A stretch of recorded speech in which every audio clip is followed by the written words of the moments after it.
Why, hello and welcome everybody. It is Pohx again. So today in this video we're going to go over Eldritch Battery and how the new Eldritch Battery works. Now, recently a lot of people have gotten very upset over the Eldritch Battery change. They don't like it. They think it's bad. They think it's terrible. It should be removed. It should be exiled. It should never be here ever again, right? So I'm going to kind of talk about a little bit about how it works, and I do believe Ziggy has explained it in a video as well. So I'm going to show it in my example here. So let's kind of talk about it. So Eldritch Battery now, your energy shield protects your mana instead of life. So rather than your energy shield being converted into your mana and then getting, the effects of energy shield percentage and maximum mana percentage, now what it does is it just goes over your mana. So if you look here, you have a shield right here. I guess you can kind of call it like a mana shield, but it's not protecting your life by any means. Now, your mana regen is still your mana regen, and your energy shield regen is your energy shield regen. So I have energy shield regen per second, which is when you're out of combat essentially, slash when you're not casting anything, which is kind of bad. It's not really very good right now. So this is it. So like if I were to cast a bunch of stuff here, you can see it breaks the energy shield, and I have to wait for the actual recharge to kick in, which I think should kind of be tweaked in a way, and there goes the energy shield recharge. That's kind of silly. I think that needs to be addressed in some type of manner. But anyway, onto a different note. Let me speak about the pros. Sorry, this thing just leaked everywhere. The pros of being Eldritch Battery. Now, recently in my build, to be able to sustain my auras and my heralds, I actually had to spec into sovereignty, and I had to use deep thoughts. So for me, in my specific example, I needed 1, 2, 3, 4, 5, 6, 7 points to make this work. Well, now I've spec'd 1, 2, 3. So that's 3 points. 4, 5. So I spent 5 points now. And I've got an Eldritch Battery. Now the only con to this setup is I don't have Energy Shield anymore. So I lost 800 Energy Shield. But it is a big hit to lose. At the same time, it's not a big hit to lose because by losing Energy Shield, if you're not really regenerating your Energy Shield, it's really only just a buffer, which is still nice. So it has its pros and cons still. I still think it's kind of like an incomplete node. I still feel like there's other stuff, like maybe there could be maybe a sub thing like how CI has effect here, or like if you look at acrobatics, it's got phase acro. I still feel something else needs to be added on to Eldritch Battery for it to be more effective for characters. But anyway, enough of that. Let's talk about why it's pretty good. So here I can run Herald 1, Herald 2, and Anger. And you can see I have no mana. I have 102 mana, and my skill actually costs 114, and I'm running no mana flasks. I don't have too much energy, actually, regeneration. I have like, I don't know, like 20 a second maybe? 15 a second? And I have about 1.8 life regen per second, which gets shot to my energy shield. So how exactly do you sustain it? Well, with Enduring Cry recently, it got changed, and Enduring Cry actually heals you now. It gives you this short little heal. It says 286 life regenerated per second. I don't know if that's per endurance charge or how that works. I'm not really sure. I think it's supposed to even scale off duration, but it's not right now. So it's just Enduring Cry, and that's it. But let's show a little example here how it works. This character is level 81, but I'm just going to go ahead and jump over to Dried Lake and give you guys a short little quick tour of it.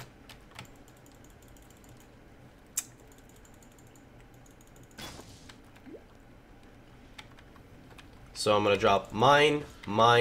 Now watch my energy shield. Enduring Cry up. So it still can be used in this scenario, and I don't even have good gear to actually like make the full use of this. If I had proper gear too, I think it would be much better as well. Like I do have downtime from time to time if I forget to Enduring Cry, but this skill actually kind of promotes you to use Enduring Cry and gives you a good uptime, so it is kind of defensive in a way. So I don't know, it's interesting. It's not anywhere near as bad as people made it out to be. It still does have its use, but I still do feel that it still needs some type of change to it. Oh, there's a pit map. Cool. Ba-da-bum, ba-da-bum, bum, bum, bum, bum, ba-da-bum. 1 and 2. Because then the other side is could you not just use a blood magic gem? Now granted, if you use a blood magic gem, you're wasting a link essentially, but that is another option, is instead of trying to go through this, I guess, semi-tedious setup, which is really not that tedious by any means, but I'll call it this semi-tedious setup, you could just use a blood magic gem as well, if you wanted to. Now my Enduring Cry as well is it's not max level, it's like level 12 or 13 or something, so I'm gonna get a lot more, ooh, a little angry tornado shot.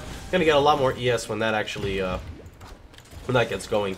And as a reminder, you can still actually use your mana as well if it dips below. So if you actually get into this range, you're still able to use your mana.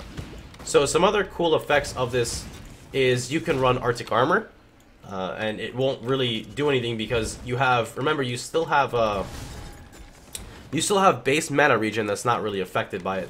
So let's go ahead and show you this really fast. I'm gonna purposely boom myself out here. So let's just drop this. Now take a look at my mana. You can see the mana still regenerates as the energy shield does. So you still have base mana regen, meaning mana regen isn't absolutely useless at this point. You can still run things like Arctic Armor. Now, for me, the reason why this was cool is I was physically unable to support myself on a 5-link with my current mana setup. Therefore, I wanted to play around and kind of work it out to see if I could. And it was awesome to see that by using Eldritch Battery, I was actually able to sustain my mana when I otherwise was once unable to. And that's pretty cool. It actually gives me more uptime than I thought I could. Clarity does become a little bit useless unless you're the one running it now, because to actually get Clarity to work, I need to run Arctic Armor. But if I'm relying on someone else to run it from Arctic Armor, it's kind of sketchy, you know? But if you're running it for yourself, it's pretty good. Things that do suck is, like, I guess if you're trying to off-screen something and you can't really Enduring Cry it, you kind of get, like, kind of messed around, because if your Enduring Cry cannot hit the target, you can't really regen the energy shield unless you have a huge bulk of energy shield that's gonna hurt. Okay, let's just not go that way. Where's this Katarina mission?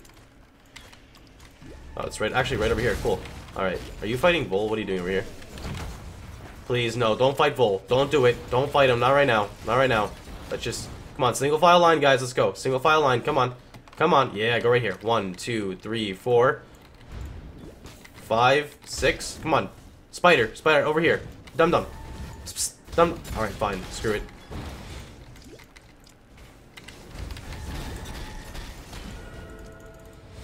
Alright. So now I'm going to go back and I'm going to show you guys the gear that I have and show you that it's really not that hard to get this specific setup going.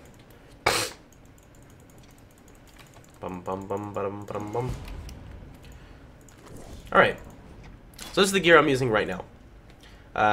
I've got 50 energy shield on my helmet.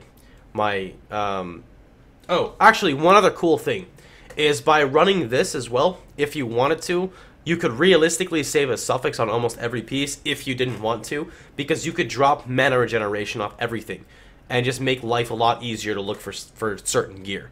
So that's something cool. So realistically, like, I don't even need this mana regen anymore, so I could get, like, life and look for, like, spell damage, and I know it's prefix and suffix, but I'm saying in general it's a lot easier to find gear now. My accessories don't have to have mana regen anymore like they used to, so that's really cool. So instead I've got 20 ES on my ring, 20 ES on this ring. This is only 160 ES, nothing too special. Gloves, and that doesn't have anything either. So with that, I'm able to hit 800 energy shield by picking up the energy shield cluster here, which is in my build, the energy shield, well, these two hybrids, and then I've got the energy shield one here for Sanctity, and that's pretty much it in terms of that. So it's not too bad. I do want to remake this character. I don't know if I'm going to play the 5-day Self-Found or not, but I want to remake this character because I'm using Added Chaos, and actually get these spell damage nodes instead of these nodes. So I want to swap this for this and go which. But anyway, that's pretty much about it. You guys have any questions, as usual, you guys just drop them down below. But with that being said, hope you guys have a wonderful day. Feel free to like and share the video if you enjoyed it. And I'll see you guys all tomorrow. Take care, everybody. Oh shit, where's the end button? Found it, boys.